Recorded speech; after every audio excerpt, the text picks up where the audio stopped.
दोस्तों आज की वीडियो में हम एक बहुत ही ज़्यादा ज़रूरी कॉन्सेप्ट के बारे में बात करने जा रहे हैं जिसका नाम है टाइम फ्रेम। बिगनर्स इसमें बहुत ज़्यादा कंफ्यूज होते हैं और कंफ्यूज होने की वजह से वो गलत टाइम फ्रेम में ट्रेड लेते हैं जिसकी वजह से उन्हें नुकसान होता है। तो इस वीडियो में हम टाइम फ्रेम को डिटेल में समझेंगे। हम यहाँ पर मल्टीपल टाइम फ्रेम के बारे में बात करने जा रहे हैं, तो वीडियो बहुत ज़्यादा इंपॉर्टेंट होगी।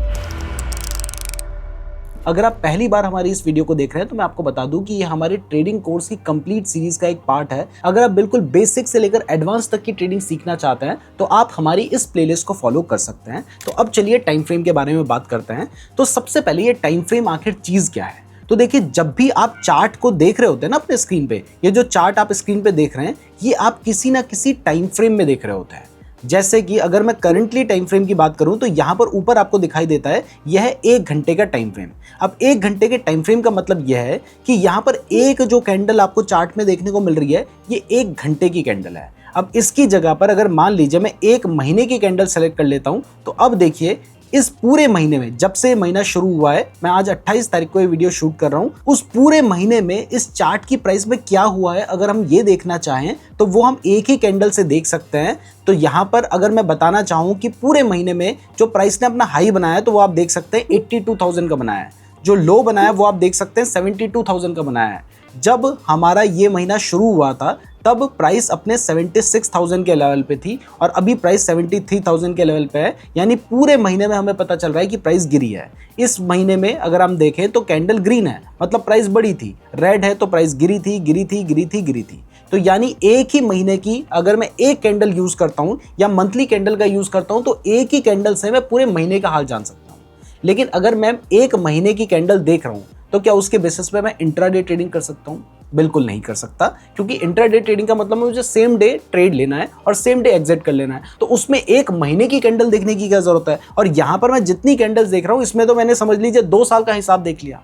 तो ये मुझे इंट्राडे ट्रेडिंग के लिए देखने की जरूरत नहीं है। तो अब अगर कोई ट्रेडर मंथली टाइम फ्रेम को देख के इंट्राडे ट्रेडिंग करेगा तो सोचिए उसका एनालिसिस कितना ज्यादा गलत है। अब इतनी बड़ी गलती भी कोई नहीं करता है, बस मैंने आपको एग्जांपल समझाने के लिए दिया था।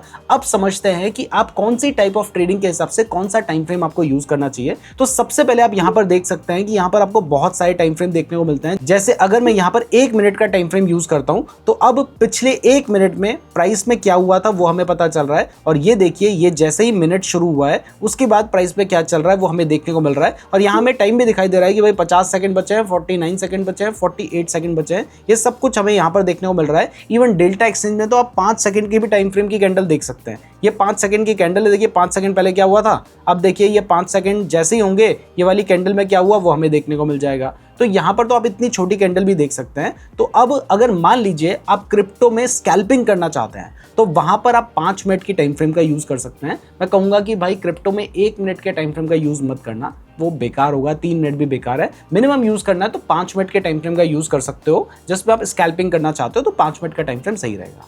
अब अगर मान लीजिए आप 15 मिनट का टाइम फ्रेम कब यूज करेंगे? जब आप कुछ घंटों के लिए ट्रेड ले रहे हैं। मान लीजिए 3-4 घंटे के लिए आप ट्रेड लेना चाहते हैं तो आप 15 मिनट के टाइम फ्रेम का यूज करेंगे। फायदा क्या है? देखिए, एक 15 minute, 15 minute, 15 minute, 15 minute, 4 candle में आपने 1 घंटा पूरा कर लिया।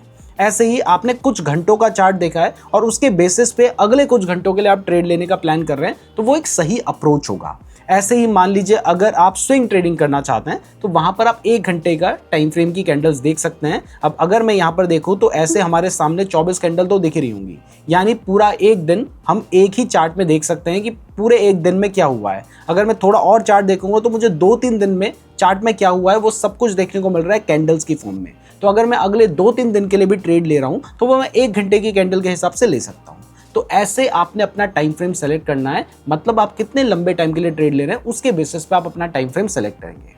तो अब टाइम फ्रेम कैसे सेलेक्ट करना है, क्या होता है, ये आपको समझ आ गया है। लेकिन टाइम फ्रेम के बेसिस पे एनालिसिस कैसे करना है ये भी समझते हैं। मान लेते हैं कि मैं 15 मिनट के टाइम फ्रेम में ट्रेड लेना चाहता हूं। जैसे मैं 5-6 घंटे के लिए मैं चाहता हूं कि मैक्स ट्रेड चले 5-6 घंटे के लिए, तो 15 मिनट का टाइम फ्रेम सही रहेगा। तो फिर इस केस में यहां पर मैं अपना टाइम फ्रेम सेलेक्ट करूंगा 15 मिनट का। अब जो भी मैं अपनी ड्रॉइंग्स करना चाहता हूं, मतलब मान लो मैं ट्रेंड लाइन ड्रॉ करना चाहता हूं तो वो मैं कहां पे ड्रॉ करूंगा? वो मैं 15 मिनट के टाइम फ्रेम में ड्रॉ करूंगा। ड्रॉ करने के लिए यहाँ पर मैंने लाइन वाले ऑप्शन को सेलेक्ट किया। उसके बाद यहाँ पर मेरे पास एक्सटेंडेड लाइन का ऑप्शन आता है। मैंने यहाँ से अपनी इस तरीके से एक एक्सटेंडेड लाइन ड्रॉ कर ली।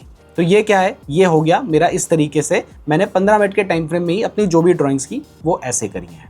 तो यहाँ पर उसके बाद मैं कैंडल्स में चला गया। तो अब देखिए मुझे पता चल रहा है कि हाँ भाई प्राइस इस लेवल पे बार बार आ रही है, अभी भी प्राइस इस लेवल के पास ही है। अगर कोई बड़ा ब्रेकआउट देखने को मिलता है तो उसके बाद मैं बाकी कंफर्मेशन भी देखूंगा और उसके बेसिस पे ट्रेड लूंगा। तो यहाँ पर मैंने 15 मिनट के टाइम फ्रेम का यूज किया है। लेकिन जब भी आप ट्रेड कर रहे होते हैं ना, तो लोग क्या गलती करते हैं कि वो सिर्फ एक ही टाइम फ्रेम को देखते हैं और उसके बेसिस पे ही अपना एनालिसिस बनाते हैं और उसके बेसिस पे ही ट्रेड कर लेते हैं। बट यहाँ पर हमें समझना ये भी बहुत ज़्यादा ज़रूरी है कि जब भी आप ट्रेड कर रहे हैं तो आपने थोड़ा बड़ा टाइम फ्रेम भी देख लेना चाहिए। जैसे अगर मान लीजिए आप 15 मिनट के टाइम फ्रेम में ट्रेड करना चाहते हैं तो शुरुआत करो 4 घंटे के टाइम फ्रेम में से। अब अगर आप 4 घंटे का टाइम फ्रेम देखेंगे तो हमें दिखाई दे रहा है कि पिछले 4 घंटे के टाइम फ्रेम के हिसाब से मार्केट लगातार गिर रहा है। अब अगर 4 घंटे के टाइम फ्रेम के हिसाब से मार्केट लगातार गिर रहा है तो ऐसे में अगर मैं बाय करने का ट्रेड लूंगा तो ये रिस्की हो सकता है। मुझे पहली बात ये समझ आ रही है। और अगर मैं ट्रेड लेता हूं सेल करने का तो इसके सही निकलने के चांसेस ज्यादा हो सकते हैं। तो अगर मैं ट्रेड ढूंढ रहा हूं तो मैं सेल करने का ढूंढूं तो सही निकलने के चांसेस ज्यादा होंगे ना, क्योंकि हमें दिखाई दे रहा है कि 4 घंटे के टाइम फ्रेम में मार्केट की जो डायरेक्शन है वो हमें डाउन ट्रेंड की नजर आ रही है। अब इसके बाद मैं आ जाता हूं यहां पर 1 घंटे के टाइम फ्रेम में।